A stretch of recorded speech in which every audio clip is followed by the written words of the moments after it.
ভারতের দক্ষিণ সিনেমার সুপারস্টার থালাপতি বিজয় একের পর এক বড় চমক দিয়ে চলেছেন। দক্ষিণী ছবির দুনিয়া ছাড়িয়ে তার জনপ্রিয়তা এখন ছড়িয়ে পড়েছে বলিউড দুনিয়ায়। ৫ সেপ্টেম্বর প্রেক্ষাগৃহে মুক্তি পাবে বিজয়ের নতুন cinema greatest of all time. এই সিনেমায় দ্বৈত চরিত্রে অভিনয় করেছেন থালাপতি বিজয়।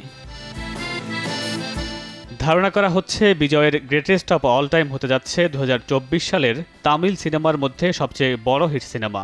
এরই মধ্যে মুক্তির আগেই সিনেমাটি অগ্রিম টিকিট বিক্রি করে তুলে নিয়েছে ১৬ কোটি রুপি। বেশ কিছুদিন ধরে সিনেমার প্রচারের কাজে ব্যস্ত সময় পার করছেন বিজয়, তাই মুক্তির আগেই ব্যাপক আলোচনায় এসেছে সিনেমাটি।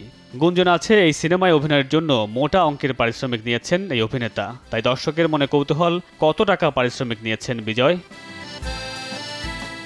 Siyasat.com জানিয়েছেন, গ্রেটেস্ট অফ অল টাইম সিনেমার জন্য ১৭৫ কোটি রুপি পারিশ্রমিক নিয়েছেন বিজয়, যা বাংলাদেশি টাকায় ২৪৯ কোটি ৫৯ লাখ টাকার বেশি।